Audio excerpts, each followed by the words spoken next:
안녕하십니까 동역자 여러분. 자, 오늘 또 열왕기하 20장 같이 보도록 하겠습니다.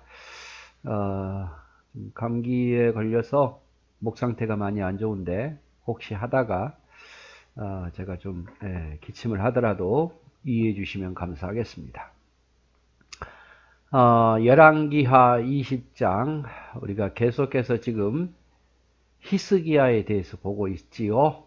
앞에서 우리가 18장에서도 히스기야가 개혁했던 일들에 대해서 봤고, 그 다음에 18장 후반절부터 19장은 아수르 침공에서 하나님의 도우심으로 인해서 그가 하나님께 편지 놓고 기도해서 하나님이 아수르를 물리쳐 주셨죠. 그 위기를 넘기게 됩니다.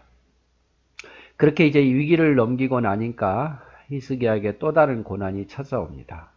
이게 뭐냐면 바로 히스기야의 질병입니다. 정확히 어떤 질병인지는 알 수는 없지만 이런 어려운 일을 다 마치고 이제 좀 살만하니까 다시 또 히스기야의 질병이 걸려서 죽게 된다는 그런 이야기를 듣게 됩니다. 그 내용을 한번 볼까요? 1절 그때에 히스기야가 병들어 죽게 되매 아모스의 아들 선지자 이사야가 그에게 나와서 그에게 이르되 여호와의 말씀이 너는 집을 정리하라 너가 죽고 살지 못하리라 하셨나이다. 히스기야가 병들어 죽게 되었다. 큰 병에 걸린 것 같아요. 어떤 병인지 정확히는 알 수는 없지만 큰 병이 걸려서 이제 이러다 죽을 수 있겠다라고 생각하고 있는데 선지자 이사야가 와서 너는 집을 정리하라 내가 죽고 살지 못하리라 이런 말을 듣게 됩니다. 그래도 하나님만이 희망이잖아요. 그죠? 사람들이 곧 죽게 생겨도 하나님이 나를 살려줄 수도 있을 것 같다라는 희망이라도 있는데 지금 선지자가 하나님이 기뻐하시는 선지자 이사야가 와서 너는 못 산다. 너는 집을 정리해라. 넌 곧 죽는다. 이렇게 말하니까 하나님께라도 희망을 걸고 살았는데 그거마저도 무너지니 얼마나 여러분 낙심되고 절망되었겠습니까? 더더욱이 아수르의 침공도 다 이겨냈는데 히스기야가 지금까지 하나님을 위해서 개혁한 것도 많고 선한 일을 많이 했는데 이제 좀 살만하니까 아수르로부터 좀 살만하고 나라가 좀 회복되고 나니까 이제 못 살고 죽는다고 정리하라고 말하니 얼마나 힘들었겠냐 이 말이죠. 그래서 2절에 히스기야가 낯을 벽으로 향하고 여호와께 기도하여 이르되 여호와여 구하오니 내가 진실과 전심으로 주 앞에 행하며 주께서 보시기에 선하게 행한 것을 기억하옵소서 하고 히스기야가 심히 통곡했더라 라고 말합니다. 하나님 더 살고 싶습니다. 이거죠. 물론 하나님 뜻을 순종을 하겠지만 그러나 내가 이렇게 주를 위해서 선한 일을 많이 했는데 내가 아무리 생각해봐도 지금은 죽을 때가 아닌 것 같습니다. 하나님 저를 더 오래 살 수 있도록 도와주옵소서라고 심히 울면서 통곡한 거죠. 특별히 히스기야가 아직 후사도 없었던 것 같아요. 왜냐하면 히스기야 아들 므낫세가 12세의 왕이 되었거든요. 12세의 왕이 되었는데 히스기야가 이런 기도를 한 다음에 하나님 응답해서 우리가 알지만 15년 더 살았어요. 그러니까 아직 아들도 후사도 없는 상황이었어요. 얼마나 아쉽겠습니까? 뭐 사는 것도 죽는 것도 중요한 건 아니라 하지만 아직 후사도 안 정해놨고 갑자기 찾아온 질병인 것 같고 갑자기 죽는다는 소식에 방황했던 것 같아요. 오랫동안 아프다 보면 죽음도 준비하고 또 어떻게 해야 될까도 미리미리 준비하는데 갑자기 이런 상황이 되니까 히스기야도 당황스럽고 그런 상황 속에서 더 살게 해달라고 심히 통곡하고 있습니다. 우리가 여기서 하나 깨닫는 것은 선하게 살아도 고난이 온다는 거예요. 히스기야가 하나님을 위해서 얼마나 열심히 했습니까? 얼마나 어느 왕도 하지 못한 산당을 제거하고 그리고 느수단 노뱀도 제거하고 하나님을 위해서 참 개혁적으로 살았어요. 선하게 살고 그런데 이렇게 선하게 살아도 고난이 오더란 말이에요. 아수르의 침공도 있었고 그리고 지금 이제 질병으로 인해서 죽게 된다고 하니 얼마나 아픔이었겠습니까? 여러분 기억하셔야 돼요. 선하게 살아도 고난이 옵니다. 꼭 악하게 살아서 고난이 온 게 아니야. 내가 무슨 나쁜 죄를 해서 고난이 온 게 아니라 선한 사람도 고난이 오고 악한 사람도 고난이 옵니다. 아브라함은 고난이 없었나요? 다윗은 고난이 없었나요? 그가 무슨 잘못을 해서 고난이 옵니까? 욥은 무슨 잘못을 해서 고난이 왔나요? 아니에요. 선하게 살아도 고난은 와요. 선하게 살아도 죽음이라는 것은 오고 선하게 살아도 질병이라는 것은 오더라 이 말이죠. 다만 그 고난 속에서 선한 자들은 그걸 이겨내요. 이겨내고 난 뒤에는 그게 고난으로 여겨지지 않아요. 오히려 감사거리지. 그 차이에요. 선한 사람은 고난이 안 온 게 아니라 그 고난을 믿음으로 이겨내면서 고난이었다는 사실 자체를 잊어버려요. 오히려 하나님의 은혜요 감사만 생각하니까 고난이 없는 것처럼 보이지 선한 자도 고난이 옵니다. 믿음 좋은 사람이 항상 웃고 다닐 때 그 사람에게는 고난이 없어서 웃고 다니겠습니까? 아니에요. 그 사람도 고난이 있어요. 그런데 그 고난 앞에서 기쁨을 잃지 않는 거죠. 하나님에 대한 소망을 잃지 않아요. 그래서 웃고 다니는 거예요. 항상 기뻐하라고 말했는데 범사에 감사하라는데 늘 좋은 일만 있어서 감사하고 좋은 일만 있어서 기뻐한 게 아니에요. 그 고난 속에서 안 좋은 일이 있어도 그걸 이겨내면서 그 안에서 기쁨으로 이겨내고 감사로 이겨내는 것 뿐이에요. 그러니까 남이 볼 때는 고난이 없는가 보다라고 생각하지만 그건 아니더라 이 말이죠. 누구보다 개혁과 여호와께 열심히 했던 히스기야가 아수르의 침공을 당하고 죽음의 질병이라는 걸 찾아옵니다. 그래서 이 죽음이라는 걸 생각해 볼 때에 우리가 주님의 뜻대로 순종하지요. 하나님이 그러신다는데 우리가 어떻게 순종하지 않을 수 있겠습니까? 그러나 히스기야가 너 이제 죽는다. 이제 마지막을 준비해라. 이런 말했을 때 하나님의 뜻을 거절하고 싶지 않았겠죠. 하지만 히스기야가 해야 할 일도 있다고 생각하니까 하나님을 위해서 기도하는 거예요. 선한 일을 위해서 기도했어요. 누가 나에게 찾아와서 너 내일 죽는다 그러면 아 그래요? 그럼 나 이제 그만하고 죽을 거예요. 이렇게 말하는 게 아니죠.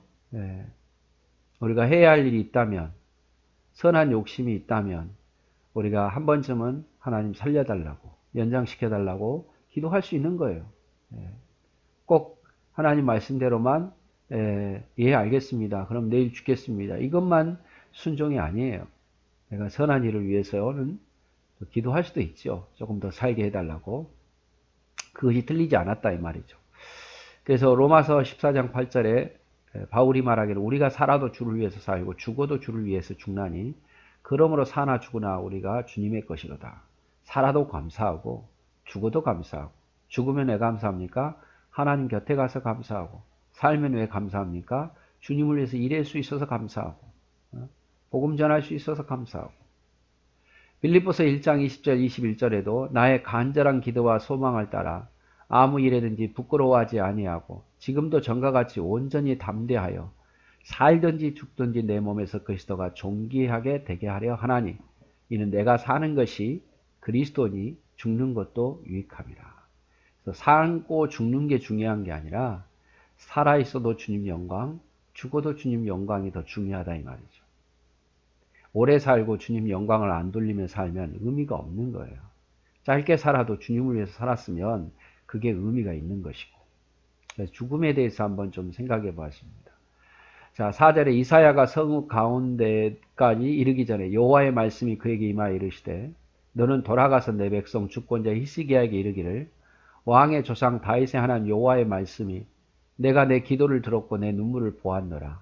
내가 너를 낫게 하리니 내가 3일 만에 여호와의 성전에 올라가겠고 내가 내 날이 15년을 더할 것이며 내가 너와 이 성을 아수르 왕의 손에서 구원하고 내가 너를 위하여 내 종 다윗을 위함으로 이 성을 보호하리라 하셨다 하라 하셨더라.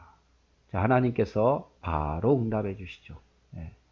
그래서 15년을 더 살게 할 거고 보너스로 내가 이 성을 보호하고 내가 너를 구원하겠다. 이스라엘을 구원하겠다. 유다를 구원하겠다라고 말씀해 주십니다. 하나님은 이 히스기야의 기도를 들으신 거죠. 뭐 이렇게 기도해도 안 들어주는 경우도 있죠. 그렇다고 해서 하나님 틀렸다고 그 사람이 기도가 부족했다라고 생각하시면 안 돼요.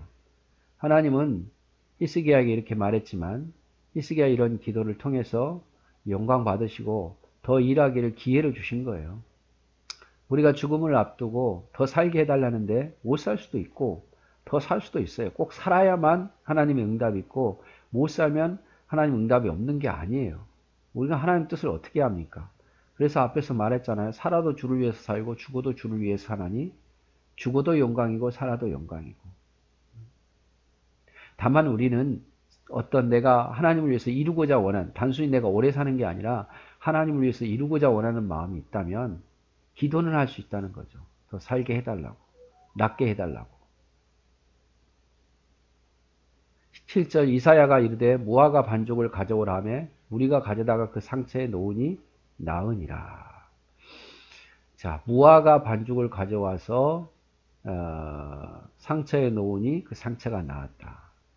고대 근동 지역에는요, 종기나 궤양을 치료할 때 무화과를 사용했다라고 말합니다. 그런데 무화과 치료제라고 생각하기보다 그냥 상징적인 의미를, 우린 꼭 무화과, 야 무화과 좋대, 무화과가 뭐에게 좋대, 그래서 무화과만 먹으면 모든 게 다 해결될 것처럼 보는데 그렇지 않아요. 무화과 자체가 중요한 게 아니라 하나님 무화과를 도구로 쓰셨을 뿐이에요.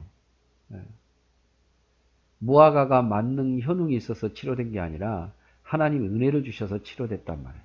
근데 사람들은 무화과 반죽에만 관심이 있죠. 이것이 좋다더라, 하나님이 좋다더라 이러면서 말이에요. 8절에 히스기야가 이사야에게 이르되 여호와께서 나를 낫게 하시고 3일 만에 여호와의 성전에 올라가게 하실 무슨 징표가 있나이까 하니 이사야가 이르되 여호와께서 하신 말씀을 응하게 하실 일에 대하여 여호와께로부터 왕에게 한 징표가 이 말이다. 해 그림자가 10도를 나갈 것이니까 혹 10도를 물러가실 것이니까. 그래서 히스기야가 이사야의 말을 듣고 그러면 내게 표징을 보여달라고, 내가 15년을 더 산다는 표징을 보여달라고 이야기하죠. 이거는 어떤 믿음이 없다라기보다는 어떤 확신을 갖고 싶었던 거죠. 자기는 이런 몸이 지금 무화과를 받죠. 여전히 그 몸은 그 상태일 거고, 그래서 하나님의 응답에 대한 징표와 뭔가를 갖고 싶습니다. 이렇게 이야기를 하죠. 그러니까 이사야가 해가 10도 앞으로 가는 게 좋겠냐고, 해가 10도가 뒤로 가는 게 좋겠냐고. 이 해시계 있는데 해시계가 뒤로 10도가 물러가는 게 좋겠냐, 앞으로 가는 게 좋겠냐. 둘 다 어려운 문제죠. 갑자기 해가 확 가고 확 뒤로 가고 이거 어려운 거예요. 그런데 히스기야는 앞으로 가는 것보다 뒤로 가는 걸 더 원합니다. 더 어렵다고 생각하니까. 그래서 히스기야가 대답하되 그림자가 10도를 나가는 것이 쉬우니 그리할 것이 아니라 10도가 뒤로 물러갈 것이니라 하니라. 선지자 이사야가 여호와께 간구하며 아하스의 해시계 위에 나아갔던 그 그림자 10도를 뒤로 물러가게 하셨더라. 그래서 10도가 뒤로 물러가죠. 여러분 어렸을 때 나무 하나 세워놓고 이렇게 시계에 그려놓고 해시계 만들어 봤잖아요. 근데 앞으로 10도 갑자기 간 게 아니라 뒤로 10도가 가더라면 하나님께서 이렇게 히스기야를 살려주시고 히스기야는 15년 동안 더 건강하게 주님의 사역을 합니다. 꼭 기억하십시오. 우리가 선에도 고난은 옵니다. 다만 그 고난 앞에서 우리가 어떻게 하느냐가 중요한 것이고, 또 하나님 뜻을 순종하지만 내가 또 원해서 내가 주를 위해서 더 하고자 하는 일이 있다면 그것을 하나님께 어떻게 좀 바꿔달라고 기도할 수도 있는 거예요. 순수하게 내 자신만 아니라. 그리고 어쨌든 간에 하나님께서 어떻게 나를 인도하시든 간에 우리는 주님의 뜻에 따를 뿐이겠죠. 자, 오늘 여기까지 하도록 하겠습니다. 감사합니다.